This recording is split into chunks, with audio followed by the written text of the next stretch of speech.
last time I talked to you was gorgeous, sunny, late summer weather. And now I'm sitting here in the dark studio, kind of a spooky post-Halloween vibe. It's raining outside, but it's all good. I love fall. I love it. I love the colors. I love the smell in the air. I love that sort of fresh rot smell of wet leaves and that kind of zingy, spicy flavor to everything. Anyways, but it's also festival season, at least here in Toronto. I mean, we had TIFF in September. Now it's October. We got, well, at least in my neck of the woods, we got the Hamilton Film Festival coming up. We got a bunch of others. We got Blood in the Snow in Toronto, Toronto After Dark, a bunch of others coming up. So thought I'd talk about adventures in networking, the good, the bad, and the ugly. Yeah, I mean, I think most people find, most of us creative types, especially those who are behind the camera, not necessarily gregarious, outgoing, A-type kind of personalities, find networking, the whole idea of networking even kind of like terrifying. Going into a crowded room of people in a professional, industrial kind of event and being expected to go and just walk up to random strangers and start conversations probably brings up anxiety in the best of us. I consider myself a pretty outgoing person, and I still struggle with that whole thing, because it's just not natural. I don't think it's built into our genetic makeup. But here's the good thing, actually, that I've found is, apart from a few situations, once you get good at reading the room or reading people, you get a sense that most people, unless they're like, in some sort of very private conversation or something like that, which you should be able to read, they're probably pretty grateful to just have somebody else to talk to, and most people are very welcoming in terms of inviting you into a group. You do get the odd person who's a little standoffish or, thinks they're all that. But hey, it's the entertainment business. It comes with the territory, right? So one of the big things I think about going to festivals and getting the most out of it is, first of all, to manage your expectations about what you can realistically hope to achieve. You're not going to come away with a gig.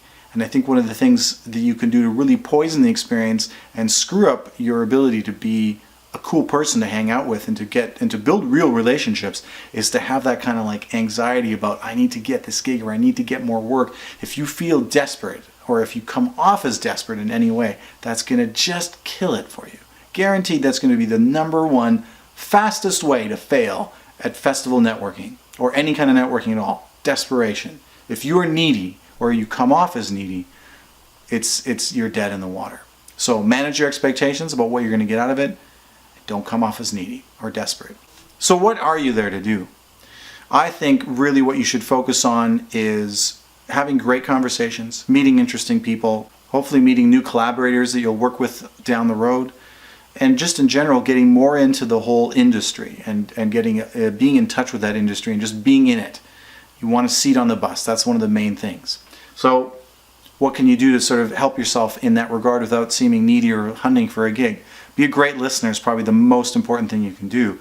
You don't need to constantly sell yourself. Definitely don't actually ever sell yourself, really, unless someone asks you to tell you about why you're the right person for something, which almost never happens, if ever. It's funny, I mean, when they do studies on how people communicate, one of the things that comes up is that people remember a great conversation when someone is just a great listener. So if you're a great listener and you have a conversation with someone, which means they talk, you listen, they will remember that as a great conversation. That's not going to be like they remembered what you said. If you talk a lot, they'll just remember a person who really talked a lot, had a lot of shit to say, and wasn't really a great listener. It's not a good impression. So be a great listener.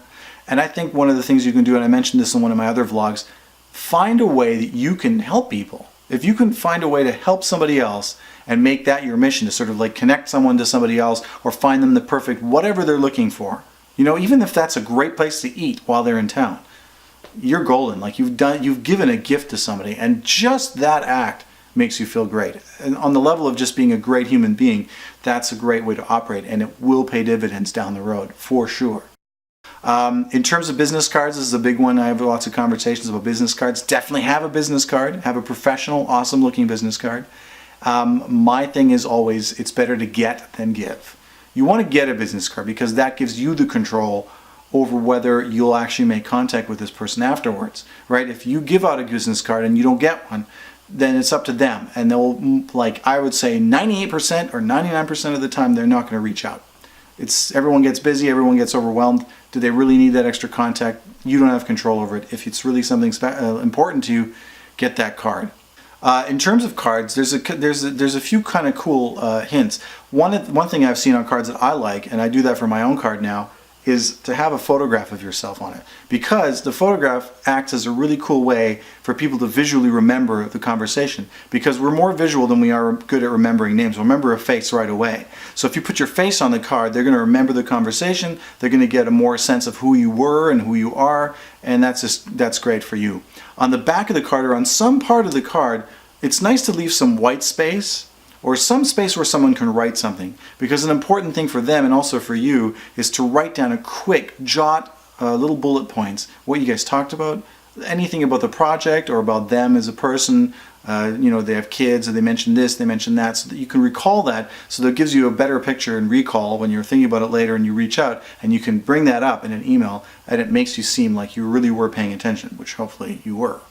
So when you do talk, the biggest thing is to be interesting, like have something to say, right? And this is something I think, well, a lot of people just think they can wing this kind of thing, and I think that's the greatest conversationalists, the people that appear suave, cool, interesting, sexy, they have this stuff kind of worked out.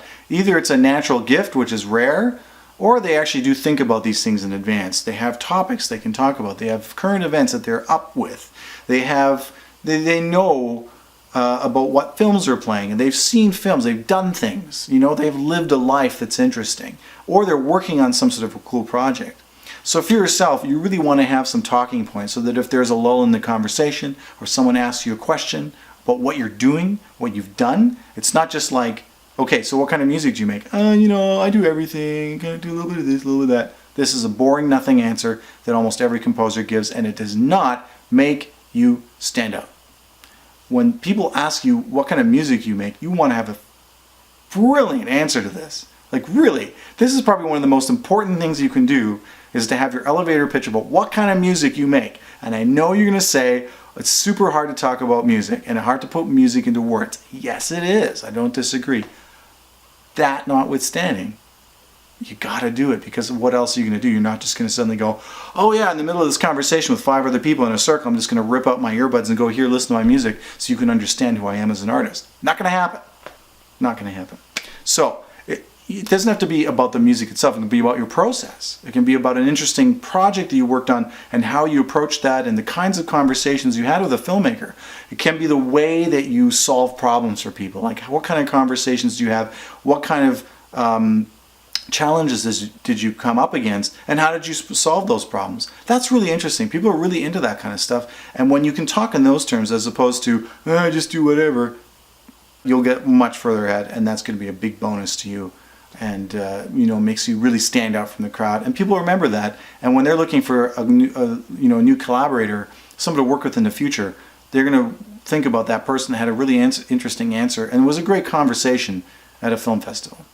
Alright, so I hope this was useful, interesting, and gave you some good tips, and hopefully you can apply those things next time you go to network. It's always a little bit daunting to go and talk to strangers, I know, but if you use these key points, listening, that's the biggest one, right? You don't have to be a big conversationalist and talk a big game. You can be a great listener and be hugely successful at festivals. Grab that contact, follow up afterwards, be interesting, have a good story to tell, and that's really it. The rest is sort of just getting used to it and going again and again and getting better as you go. All right, so I hope you guys enjoyed this. Fun as always to have you guys here. So if you like what I'm doing, hit like. If you want to see some more, subscribe, hit that bell button if you want to be notified next time I put a video. And I will see you guys in the next one.